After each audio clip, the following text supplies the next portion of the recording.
C를 나누는 게 분필, 합치는 걸 합필인데 합필은 분필보다 더 좋아요. 더 쉽고 비용도 더 작게 들어가요. 단점이 합필할 수 있는 땅이 그렇게 많지는 않다라는 거. 근데 합필과 분필을 같이 할 수 있으면 최고 좋겠죠. 그래서 보면 A, B, C의 땅이 있습니다. C 땅은 도로에는 접하고 있지만 너무 길쭉하고요. 폭이 좁으면 단점이 되겠죠. A, B 땅은 길쭉한데 도로까지 없어요. 그러니까 이 땅을 합쳐버리면 가치가 10%에서 40% 정도 올라버리는 거예요.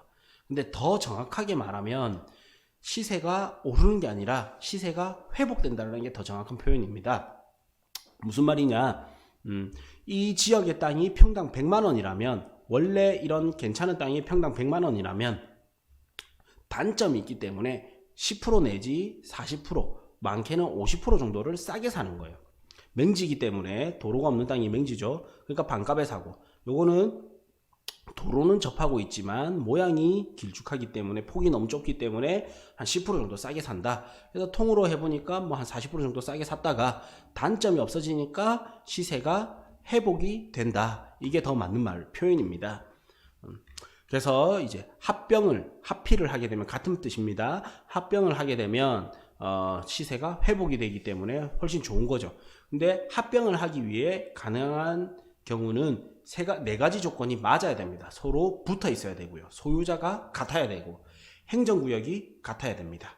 이게 경계선 하나로 이게 리가 바뀔 수도 있거든요. 행정구역이 바뀔 수도 있어요. 그러면 또 합필이 안 돼요. 다음 이제 지목이 같아야 됩니다. 그래서 합필하는 데는 이틀이면 되고 2,000원인가 2만 원이면 돼요. 그러니까 비용도 엄청 적게 들어가고 이틀밖에 안 걸려요. 그래서 토지 합병이 가장 토지 개발 중에 좋은 건데, 합병할 수 있는 땅이 그렇게 많지는 않다. 그래서 일반적으로는 분필을 많이 하고, 이 합필과 분필을 했을 때 개발 비용 대비 효율성이 가장 높은 거예요. 합병할 수 없는 경우는, 이 조건이 안 맞을 경우는 합병할 수가 없다. 그래서 지번 부여 지역 또는 지목 또는 소유자가 다른 경우, 그다음 소유권, 지상권, 전세권, 임차권, 지역권 및 합병하려는 토지 전부에 대한 등기 원인 및 접수 번호가 같은 저당권 등기 외에 등기가 있는 경우, 그다음 지적도, 임야도의 축적이 다른 경우, 각 필지에 지반이 연속되지 아니한 경우, 토지가 등기된 토지와 미등기된 토지인 경우, 각 필지의 지목은 같으나 일부 토지의 용도가 다르게 되어 있는 필지 분할 대상 토지인 경우, 소유자별 공유 지분이 다르거나 소유자의 주소가 서로 다른 경우, 그 다음 이제 구획 정리 또는 경지 정리 또는 축척 변경을 시행하고 있는 지역의 토지와 그 지역 밖의 토지인 경우. 조금 내용이 어려울 수 있는데 한 번 정도 이제 참고하시고, 조건은 이 네 가지가 맞으면 합병할 수가 있다. 그래서 이제 과거에 제가 수업 끝나면 답사 가고, 수업 끝나면 발품 다니고 이러면서 봤던 땅이 있는데, 시간 날 때마다 틈틈이 이제 봤었거든요. 그래서 요 땅이 이제 592평짜리 땅이 있습니다. 그리고 평당 금액이 200만 원이 주변 시세인데도 불구하고 길쭉하게 못생겼잖아요. 그래서 150만 원에 나왔던 거예요. 그래서 8억 8,800만 원.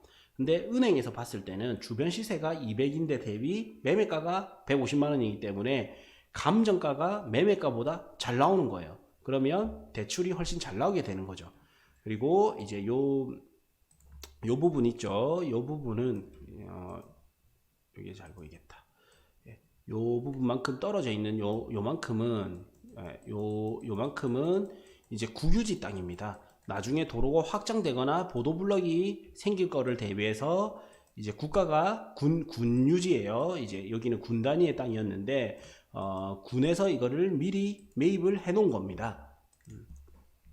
그래서 이제 요 땅 같은 경우에는 시세보다 싸게 살 수 있으면서, 우리가 덩치만 보면 엄청 커 보이는데 8억 8천 원이면 엄청 비싸죠. 근데 대출이 굉장히 잘 나왔어요. 거의 매매 가격의 80-90% 정도 대출이 나왔던 땅이단 말이에요. 근데 제 눈에 딱 들어오는 땅이 또 요 땅이 딱 들어오는 거예요. 요 땅은 이제 맹지는 아니지만 뒷블럭에 있기 때문에 200만 원이 시세라면, 뒤에 맹지라면 제가 봤을 땐 반값인 100만 원이 적절하고, 뒷땅이기 때문에, 맹지는 아니기 때문에 120만 원이 정도가 적절하다. 이래 판단이 들어서 11억 6,280만 원이 적절하지 않을까. 그래서 이거를 이제 전체 매입을 하게 되면 1,561평이 되고 20억 5,080만 원이 되는 거예요. 이게 평당가를 131만 원까지 이렇게 낮출 수가 있습니다. 주변 시세는 200만 원인데도 불구하고. 그러면 요거를 나중에 합필 플러스 분필까지 들어가서 이렇게 나눈다면 이제 200만 원 정도가 시세인데 10% 정도 싸게 해서 180만 원에 매도할 수도 있겠구나. 그러면 28억 980만 원까지 매도할 수 있겠구나. 그러면 이제 8억 정도, 20억 투자해서 8억 정도 차익이 생기는데 이때 당시 대출이 80% 정도가 나왔었단 말이에요.